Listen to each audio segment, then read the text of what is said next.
En este momento les pedimos por favor que tomen sus asientos porque ha llegado uno de los momentos cruciales dentro de nuestro programa. Y es que ser, estar y permanecer es difícil. Por ello es para mí un honor presentarles a nuestro keynote del día de hoy, un reconocido líder en Latinoamérica, especialista en procesos de transformación digital, recientemente vinculado como uno de los 100 mayores influencers de eTech en el mundo por la revista eTech Digest. Ha estado involucrado en la educación por más de 28 años como docente y directivo en instituciones como Universidad Iberoamericana, Universidad Anáhuac, ITAM, Tecnológico de Monterrey. También ha estado en la Universidad La Sabana en Colombia, Dom Cabral en Brasil y AE en Argentina. Actualmente ha consolidado una plataforma de proyectos destinados a transformar la educación en América Latina.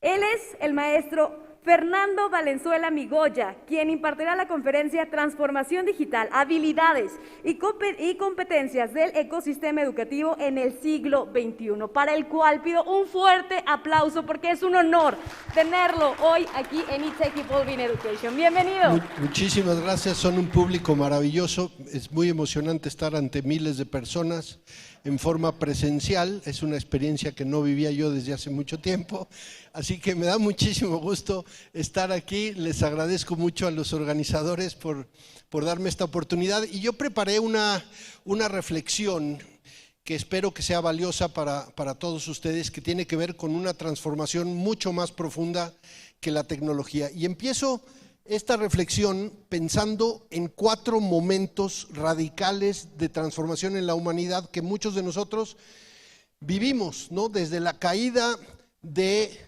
la muralla de Berlín, del muro de Berlín, que transformó emocionalmente y nos llenó de esperanza, después las Torres Gemelas que nos llenaron de desesperanza, la caída de las bolsas masivas y ahora COVID. Y estas transformaciones permanecen muchísimos años, pero yo creo que el problema que está pasando hoy es que nos obliga a cuestionarnos mucho más profundamente. Todo el mundo está cuestionando hoy si la educación en línea es o no efectiva, pero yo lo que pregunto es si ya nos cuestionábamos si la educación presencial era o no realmente efectiva. Y en ese sentido, pues lo que hemos visto hoy es una falta de acceso. Hemos tenido que responder en forma de emergencia a la pandemia y buscando resolver el mayor problema, que era la conectividad. Y yo voy a hacer una pregunta muy dura, ¿no? Que tiene que ver con, si nosotros vemos el acceso a la conectividad en entretenimiento, en redes sociales, somos uno de los países, y en América Latina esto es verdad, uno de los países que somos estratégicos para empresas como Facebook, como WhatsApp, que somos estratégicos para Google, que somos estratégicos en el entretenimiento, en YouTube, que en Coursera somos el tercer país con mayor acceso, y de pronto decimos, ¿por qué el resto de la educación no está por lo menos al mismo nivel que el entretenimiento? ¿Por qué podemos tener redes sociales gratuitas, Facebook gratuito y no educación gratuita? Si solamente la educación tuviera el mismo nivel de penetración que tenemos en el entretenimiento y en WhatsApp, hubiéramos resuelto este problema. Entonces, en muchos sentidos, nos encanta decir es que no todo el mundo tiene conectividad. Eso es verdad y es muy triste y hay gente que no tiene. Pero si los que ya tienen pudieran acceder a la educación, estaríamos hablando de otra cosa. Somos la región que más tiempo pasa en redes sociales. O sea, pasamos 8 horas conectados. Sin embargo, en educación, pensar que pasamos más de 8 minutos es un gran desafío. Entonces hay una pequeña incongruencia y pensamos que vamos a volver a cómo era el mundo antes de COVID. Pero si nosotros vemos la transformación, la aceleración, cuánto mejoró la comunicación, las redes, la interactividad, la cantidad de capital que ha llegado a Zoom, a Meet, a Teams, a todas estas plataformas, cómo se transformó la interacción digital, difícilmente esto va a regresar al nivel que como estábamos antes de la pandemia. Así que la primer premisa que les quiero decir es que la mayor innovación no viene de tecnología. La mayor innovación viene de nuevas formas de colaborar. la mayor innovación es colaborar de forma que no habíamos hecho antes. Colaborar, muchas personas dicen, pues sí, yo colaboro muy bien, mi universidad colabora con otras universidades, perfecto. Pero la universidad no colabora muy bien con los fondos de inversión, con los startups, con emprendimientos sociales, colaboramos muy bien entre nosotros. Y ahí les recomiendo un libro de mi amigo Adam Kahane que se llama Colaborando con el enemigo, que nos enseña formas de colaborar que no son la manera tradicional de ver la colaboración, porque todos pensamos que colaborar es con la gente que nos cae bien, con la que piensa igual, trabaja igual y viene del mismo entorno. Entonces, la mayor transformación viene de colaborar y colaborar con gente que probablemente piensa distinto a nosotros, opera distinto a nosotros y probablemente con gente con la que no confiamos. Así que vamos a empezar un nuevo reto en la vida. Yo estoy seguro que cada uno de nosotros nos convertimos en una pequeña startup. Yo no me ponía zapatos desde hace año y medio, me puse zapatos para venir a este evento. Todo lo tuve que reinventar. ¿Por qué? Porque me tuve que adaptar rápidamente. Hay unas startups que están surgiendo como esta que se llama Guiding Hands, que se está preparando para cuando la gente salga al mundo los acompañe, porque todos vamos a caminar con el teléfono así, y entonces hay gente que hizo un startup para acompañar a la gente caminando viendo el celular. Imagínense la innovación, ¿no? Nos ha pasado entonces dos cosas, hay dos realidades. Hay gente que se empezó a adaptar y hay gente que sigue pensando que vamos a regresar a febrero 2020 y todas las clases van a ser iguales y vamos a volver porque ya nos dimos cuenta que la educación en línea no funciona. Y eso en realidad no es cierto. Seguramente vamos a volver, pero no vamos a volver al mismo entorno y no vamos a abandonar estas prácticas que nos han sido útiles. Entonces, una primera herramienta es lo que le llamo el liderazgo ambidiestro. Como personas, como líderes en instituciones educativas, como emprendedores, como líderes de tecnología, tenemos que desarrollar esta habilidad ambidiestra, ver el pasado, sacar lo mejor del pasado y ver el futuro. Para hacer esto, entonces, hay metodologías. El Institute for the Future desarrolló una metodología para crear escenarios del futuro. Y esta es una herramienta que debería estar en todas las escuelas, en todas las universidades, en todas las startups. Porque el futuro no es solo uno, hay futuros más plausibles, otros más posibles. Pero si no sabemos diseñar el futuro, o no nos estamos preparando al futuro, lo único que nos queda es responder en estado de emergencia como respondimos al COVID. Y diseñar el futuro tiene tres principios muy sencillos. El primero es hacer un inventario de señales. Vamos a capturar las señales del futuro. ¿Qué está pasando en nuestro entorno, en el mundo? Que es una señal que probablemente va a prevalecer. Si esas señales las capturamos y luego empezamos a crear escenarios, escenas del futuro y artefactos del futuro, con eso vamos a empezar a ver qué tan posible es que eso se convierta en realidad y vamos a estar preparados para el siguiente impacto mundial que venga después de las lecciones aprendidas. Esta metodología entonces empieza de ser totalmente libre, como si fuéramos artistas, y poco a poco la vamos cerrando en una estrategia. Si nosotros no liberamos las camisas de fuerza que tenemos hoy en la educación, no podemos planear para un futuro. ¿Por qué? Porque pensábamos que la educación empezaba todos los niños llegando a las 7 de la mañana, empezando la clase, todas las clases duran 50 minutos, siempre el profesor tiene que pasar lista, todos tienen que estar ahí, el que falte a clases es que no aprende. Y todo eso lo tuvimos que romper. Y lo tuvimos que romper bajo un estado de emergencia. Y esto me lleva a pensar en que la única manera de romper nuestra forma de pensar es cuando cambia el cauce del río. Y hago esta reflexión con este puente en Centroamérica que muchos de ustedes seguramente han visto en las redes sociales, que fue el puente construido con la mejor tecnología, el mejor material, y dijeron, este puente no lo tira nadie. No, efectivamente, no lo tiró nadie, pero el cauce del río cambió. Y nosotros pensamos que la educación estaba hecha con unos principios que no los tiraba nadie y el cauce del río cambió. Y para que entonces nosotros nos podamos adaptar, hay dos fuerzas. Si queremos ganar flexibilidad, tenemos que perder el control. No hay manera de ganar flexibilidad cuando lo que más nos importa es el control. Cuando lo que más nos importa es que todos los profesores den clase de la misma manera, con el mismo contenido, el mismo currículum, que todos tengan el examen el mismo día, como si todos fueran a vivir en la misma casa o si todos hubieran vivido la pandemia de la misma manera. ¿Qué pasó con COVID? Perdimos el control. Y al perder el control nos vimos obligados a ganar flexibilidad. Si no hubiéramos perdido el control, seguiríamos discutiendo si las herramientas digitales sirven, si es posible, si no, si se puede formar a los docentes, si se puede.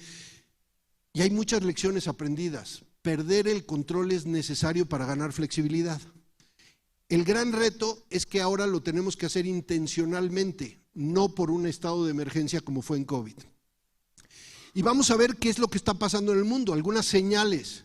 La primera señal es que el mundo va a vivir mucho más tiempo.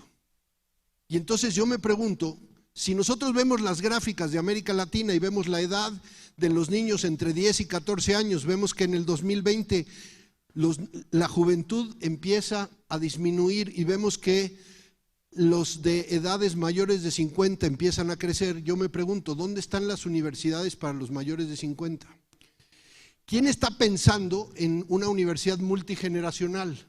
¿Quién está pensando en perder el control y ganar flexibilidad permitiendo que convivan en una empresa, en una escuela, en una universidad, alumnos de 18 con alumnos de 58? Y entonces, ¿cuáles son las señales? El BID empieza a financiar y a hablar de la economía plateada y nos empezamos a dar cuenta de que empieza a ser productiva la edad plateada y que no tenemos instrumentos para educar, reinsertar y trabajar. Y entonces, ¿dónde hay otras señales? Pues vemos que en el lanzamiento al espacio que se puso de moda en la pandemia, resulta que de 5 tripulantes que fueron en esa nave espacial, había una mujer de 83 años. Y entonces la señal, y esa convivía con otro tripulante que fue el más joven de la humanidad, que tenía 18. En el mismo vuelo iba la mujer de 83 con el niño de 18 y convivieron. Esa señal puede decirnos que tenemos que empezar a crear un estado de educación, de trabajo, de formación para la edad de plata, por ejemplo. Ese es un ejemplo de las señales. Y entonces empezamos a ver el otro lado. Para ser ambidiestros nos vamos al pasado y decimos, a ver, ¿quién ha hecho bien este asunto de manejar a la edad plateada con los jóvenes? Y resulta que esto lo han hecho los senseis en Asia, que es un término japonés que simplemente nos dice, hay unas personas que llevan más tiempo aquí que nosotros. ¿Cómo aprovechamos a estos senseis, a estos senpais, para que la experiencia de llevar más tiempo la capitalicemos para los que están más jóvenes? Y entonces este es un ejemplo de cómo tener un liderazgo ambidiestro, de cómo ver las señales, de proyectar el futuro y darnos cuenta que uno de los grandes aprendizajes de la educación en la pandemia y donde perdimos el control fue integrar la educación emocional en la educación cognitiva. Muy pocos integraban, llegaban a la clase, si el niño se sentaba y le pasaban lista, pensábamos que estaba emocionalmente estable y que si no se desempeñaba bien, pues era porque cognitivamente no estaba poniendo atención. Hoy nos damos cuenta que si no está poniendo atención es muy probable que tenga ansiedad, que haya tenido una pérdida, que esté vulnerable, y la educación emocional no era parte de la agenda antes de COVID. Hoy es fundamental. No podemos empezar una clase sin saber cómo están nuestros estudiantes. Y la otra cosa es que no podemos pensar que todos tienen la estabilidad emocional para ser eficientes en su aprendizaje de la misma manera. Y ese es uno de los grandes aprendizajes de la educación. Lo mismo está pasando en estos conceptos de los entornos phygital. No sé cuántos de ustedes han escuchado el concepto phygital. Es la mezcla entre lo físico y lo digital. Es esta idea de que tenemos aprendizajes activos y pasivos. Es que usamos lo mejor de la tecnología con lo mejor de la humanidad. Y todo eso va a ser parte de nuestro diseño, porque la frontera entre lo físico y lo digital se empieza a romper. Porque ya no sabemos en qué momento estamos trabajando en casa o caseando en el trabajo. Ya no sabemos que la escuela no es solamente las 4 paredes que teníamos. Ya sabemos que aprender puede ocurrir en cualquier lugar y acompañado de cualquier persona. Que los papás, que antes que solamente nos preocupaba qué calificación tenían nuestros hijos o si les había ido bien o mal en el colegio, hoy tienen una dimensión totalmente distinta. Y entonces viene el gran desafío. Vamos a tener que diseñar experiencias de aprendizaje con un poco de componentes físicos, un poco de componentes virtuales, un poco de componentes sincrónicos, un poco de componentes asíncronos, y todo eso es una combinación de elementos que se va a experimentar porque no todos los estudiantes aprenden de la misma manera, el mismo contenido, con el mismo profesor, el mismo día del examen. Y cuando lo digo, eso parece como muy obvio. Lo que pasa es que nosotros vamos a querer regresar a la escuela donde todos los alumnos aprenden al mismo tiempo el mismo contenido, el mismo día, con el mismo profesor, como si todos tuvieran el mismo impacto, o como si fueran a regresar todos exactamente en el mismo lugar donde se quedaron el año pasado en la clase 4, y unos aprendieron 100 veces más y otros aprendieron 100 veces menos, otros tuvieron pérdidas. Ese rediseño requiere un liderazgo ambidiestro, una visión, perder el control, preparar el futuro. Y este es un ejercicio que hicimos con nuestros socios de Holon IQ, de ver una universidad y descomponerla en pedacitos. Esto es una universidad. Una universidad son una cantidad de eventos, módulos, procesos, actividades que hoy se pueden repensar, redigitalizar, reacomodar, recomponer de una manera distinta. La universidad no es un salón de clases, no es un aula, no es una instalación, no es un profesor. Son una cantidad de experiencias. Si no logramos descomponer las experiencias en este tipo de procesos y repensarlas digital, física, virtual, humana, computacional, nos vamos a seguir quedando en el entorno del pasado. Yo aprendí esto hace muchos años cuando trabajaba en la industria de la computación y se empezaba a hablar del desperdicio, el desperdicio de la capacidad de cómputo. Teníamos servidores, redes, teníamos una cantidad de procesamiento que no se utilizaba y de ahí salió la nube. ¿Por qué? Porque en la nube puedes comprar la capacidad de cómputo que necesitas en el momento que necesitas y desperdicias menos. Yo me pregunto, ¿cuánto estamos desperdiciando en una escuela, en una universidad? ¿Cuántos salones desperdiciamos porque solamente los utilizan 4 horas al día, 20 alumnos, cuando podrían estar 8 horas al día, 50 alumnos? ¿Cuánto desperdiciamos del tiempo del profesor? ¿Cuánto desperdiciamos del desplazamiento de los docentes y de los estudiantes para llegar a la clase? ¿Cuánto desperdiciamos de los papás que hoy pueden apoyar el aprendizaje de los hijos? Y entonces la cultura del desperdicio nos tiene que obligar a ver que podemos optimizar y aprovechar esta oportunidad para optimizar el diseño de las escuelas. Esto lo está haciendo muy eficientemente la Universidad de Arizona State con Michael Crow, que ha sido el presidente más premiado como la institución educativa pública más innovadora en los últimos 5 años en Estados Unidos. Y esta es la Universidad de Arizona State. La Universidad de Arizona State tiene un contenido, un componente de conocimiento en el centro, luego tiene una experiencia en el campus, luego tiene una experiencia en el campus enriquecida por tecnología, luego tiene una experiencia solamente de tecnología cerrada para los que están en la universidad, una experiencia de tecnología abierta para el que quiera participar. Y este es el diseño de una universidad del futuro, que utilizó justamente estos principios de recomponer, evitar desperdicio, adecuarse, flexibilizarse. Y estos son los profesores de Arizona State. El profesor de Arizona State no es un individuo preparado con doctorado que los rankings lo ubiquen como de lo mejor que hay, sino es un nodo en la red conectado con otras instituciones, con otras personas, con otros conocimientos. Cuando nosotros vemos a nuestros docentes como un nodo en la red, vemos a los estudiantes como un nodo en la red, sabemos que los estudiantes tienen un gemelo digital que vive en TikTok y no son solo los que están presentados presencialmente, empezamos a ver a los estudiantes, a los docentes de una manera distinta. Ese es el gran desafío.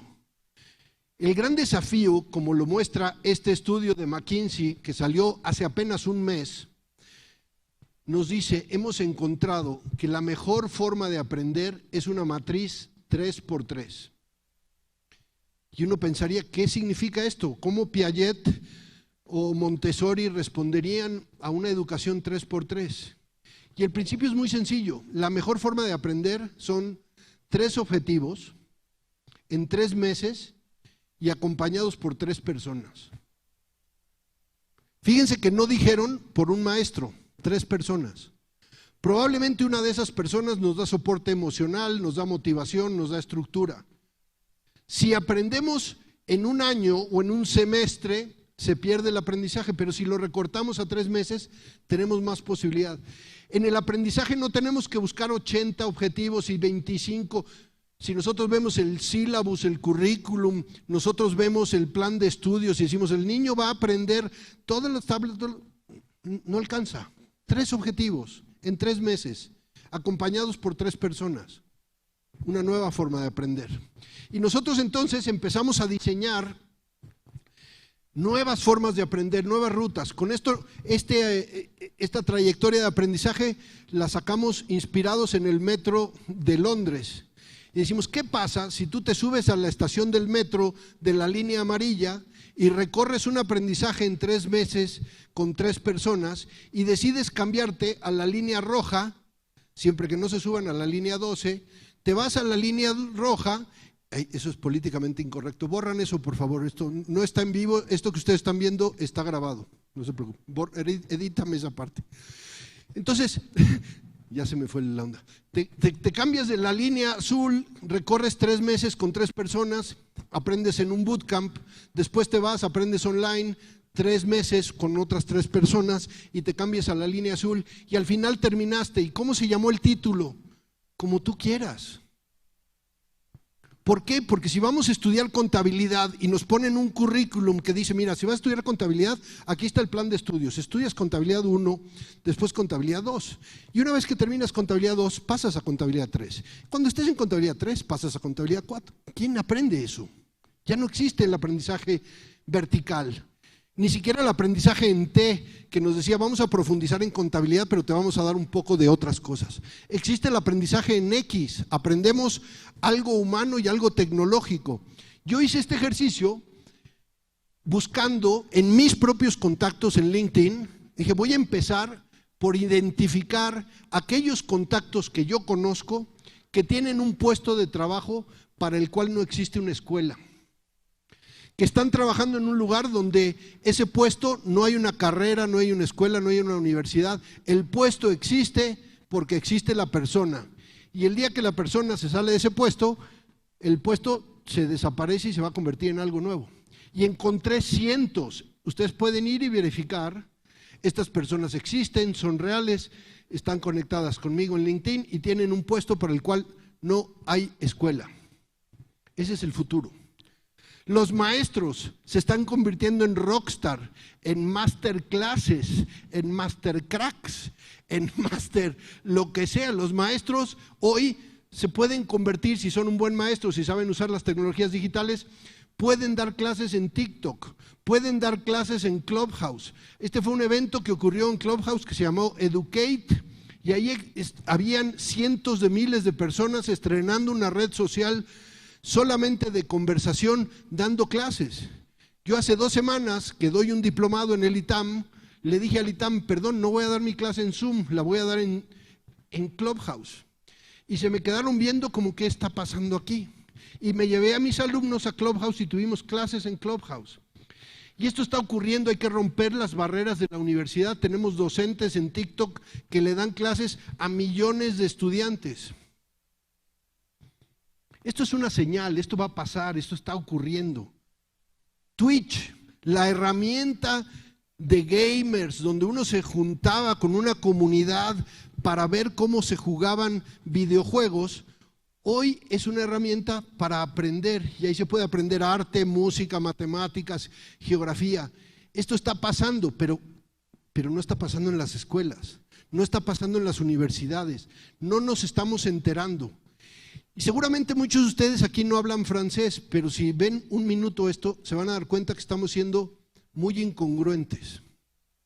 El mensaje de la congruencia es fundamental.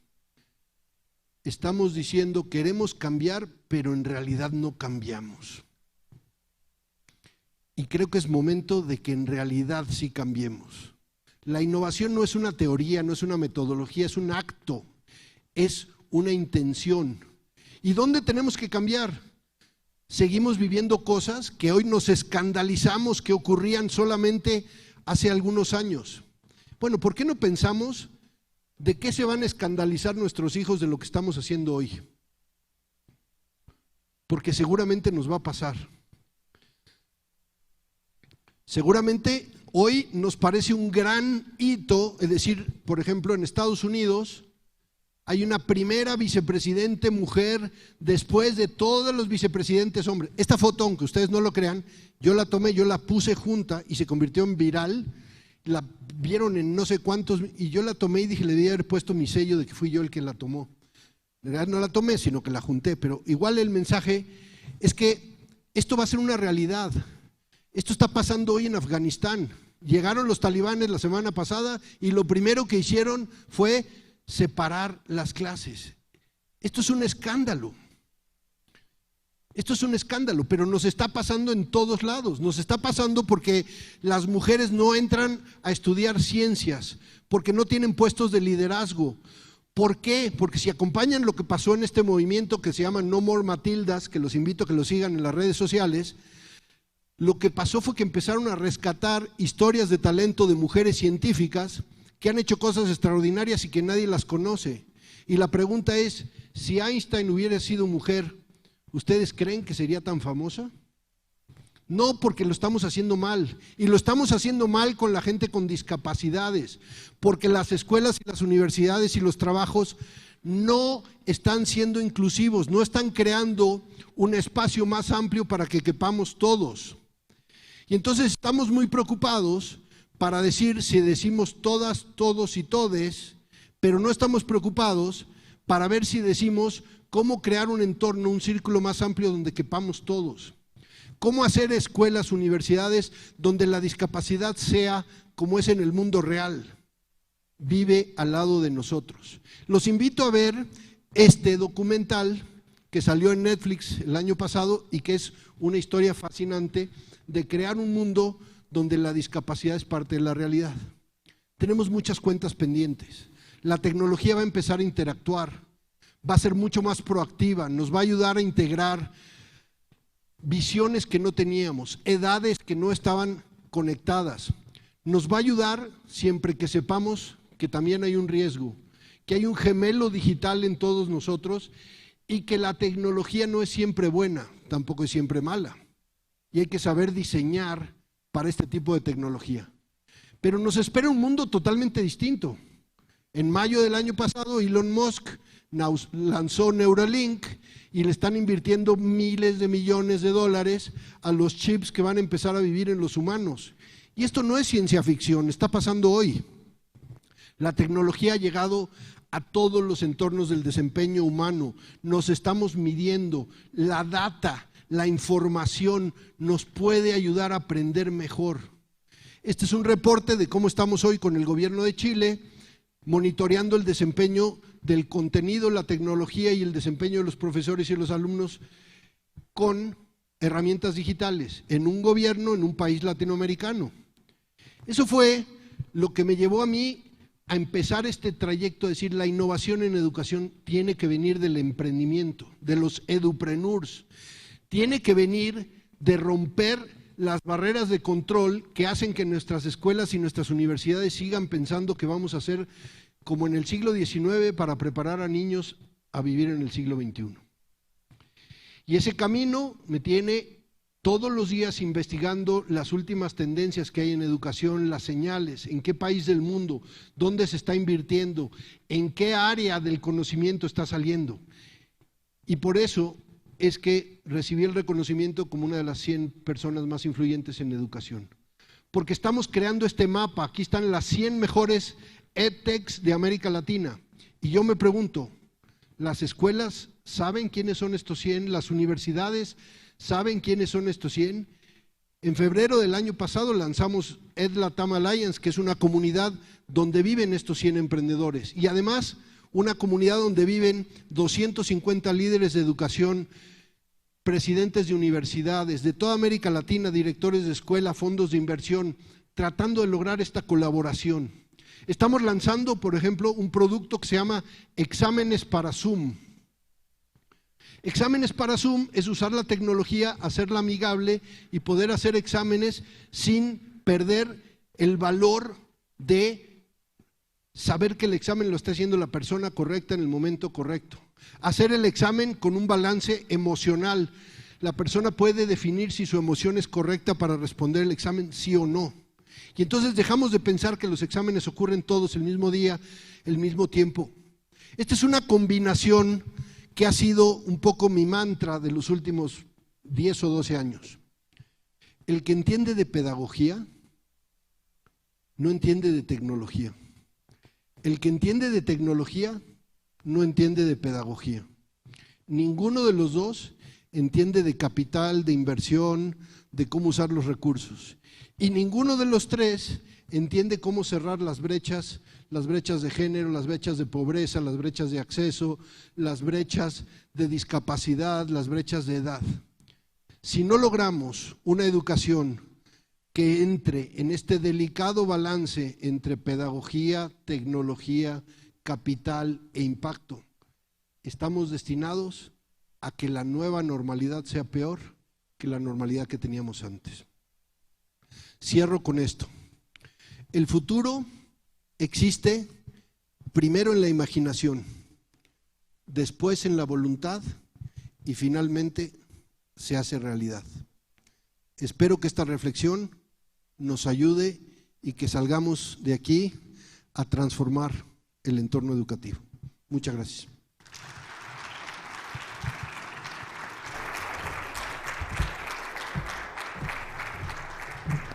Y como este es un momento que yo sé que todos están deseando, porque quieren tener un poco de todo este conocimiento de este gran panelista que tenemos el día de hoy. Tenemos sesión de preguntas y respuestas, tenemos capacidad para 2 preguntas, una presencial y una de manera virtual en nuestra sala. Así que si alguien quiere hacer una pregunta, de aquel lado tenemos la primera pregunta en la parte presencial.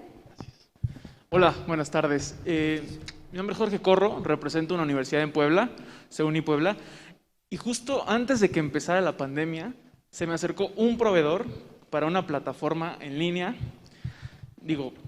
Por X o Y razón no entramos, y después en la pandemia se me acercaron hasta 7. De los 7, 3 mencionaron algo que me alarmó un poco, que era: con esta plataforma puedes desaparecer a los docentes, ¿no? No estoy a favor de esa idea, pero sí me preocupa la idea de que la ética, a lo mejor en los proyectos de tecnología y educación, no se encuentre presente. Literalmente me decían: no vas a necesitar más profesores, vas a tener un bot que va a contestar preguntas frecuentes y a la larga te vas a ahorrar mucho dinero. Entonces, debería existir alguien o debería existir algo o un movimiento que también limite esta idea de desaparecerlos, o deberíamos dejar que suceda. Esa sería como mi duda. Mira, a mí me parece imposible y me parece insensato pensar que vamos a desaparecer los humanos en cualquier etapa. Entonces, efectivamente, hay experiencias de aprendizaje donde se pueden llevar a cabo muchas actividades sin la presencia de un docente, y a lo mejor sin presencia de nadie, se puede hacer un aprendizaje autónomo. Pero a mí, yo creo mucho más en el docente como un nodo en la red que enriquece, acompaña. Va a desaparecer el docente que divulga y que se sienta frente a un grupo y le entrega el contenido a las cabecitas vacías, y eso mejor que lo haga YouTube. Ahí sí, va a desaparecer el mal docente, el docente que no es capaz de adaptarse y no es capaz de acompañar y crear. ¿Cuál es la razón de una relación personal? ¿Cuál es la razón de que vengamos físicamente a un espacio? Establecer relaciones. Yo no conozco que se pueda establecer una relación de confianza en Zoom. Entonces, ¿por qué no diseñamos una experiencia de aprendizaje que aproveche el entorno físico para encontrarse con personas, establecer una relación de confianza? A mí me acaba de pasar con el compañero que lo acabo de conocer, para empezar a buscar formas de colaboración que no habíamos encontrado antes. Muy difícil hacer eso con YouTube. Entonces, lo que está pasando es que estamos diseñando la experiencia presencial que puede ser reemplazada con mayor eficiencia y con datos y con herramientas de apoyo que pueden extender el aprendizaje, pero no estamos rediseñando la experiencia presencial. Y eso yo mediría a los docentes por la calidad de relación que tienen con todos y cada uno de sus alumnos y no por las horas, ¿cómo se dice? Nylon, que tienen en el aula. Estamos midiendo mal, ¿no? Tenemos nuestra pregunta en la sala virtual. Sí, desde nuestra plataforma digital nos hacen comentarios y también una pregunta muy interesante. Excelente tema, gracias por estar acá con nosotros, señor Valenzuela, en este magno evento. Así es, actualmente nos toca desaprender para volver a aprender. Bueno, de un tiempo acá la andragogía recobra relevancia en las titulaciones de cuarto nivel. Ese era un comentario. Ahora vamos con la pregunta. ¿Por qué asegura que ningún pedagogo entiende de tecnología ni viceversa? ¿Cuál es su fundamento? Muchas gracias, excelente presentación. Muchas gracias. Yo no respondo preguntas virtuales. No, no es cierto.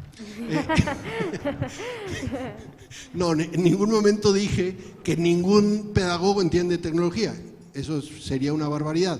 O sea, yo lo que digo es que la mayoría de la gente de pedagogía no entiende de tecnología y la mayoría de la gente de tecnología no entiende de pedagogía y que ninguno de los tres, o sea, esto es un show, lo estoy haciendo pero no vayan a pensar que yo digo que no hay un pedagogo que entienda de tecnología o un tecnólogo que entienda de pedagogía. Lo que acaba ocurriendo es que es un balance muy difícil y ese es mi punto. El balance entre una buena pedagogía apoyada por una buena tecnología normalmente viene de preceptos muy rígidos, probablemente obsoletos, donde el pedagogo dice, no, a mí me enseñaron así y yo sé que la mejor forma de enseñar es en el pizarrón. Y la tecnología te puede decir, no, no es cierto, la mejor forma de aprender es con realidad aumentada. Y los dos pueden estar igualmente equivocados. Porque eso puede ser cierto para un estudiante y no para el otro. Entonces tenemos que diseñar de otra manera. Entonces, si se entendió que yo dije que ningún pedagogo entiende de tecnología, estoy equivocado, no era ese mi mensaje, sino que hay un equilibrio que es muy difícil de conseguir y es muy difícil que se consiga en una sola persona.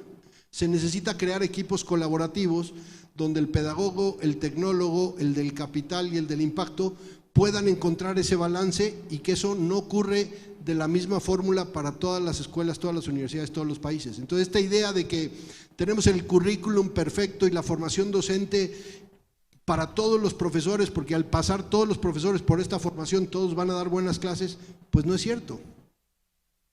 Algunos sí, otros no. Entonces dejemos de dar clases promedio para el estudiante promedio y aprovechemos la tecnología para poder flexibilizar.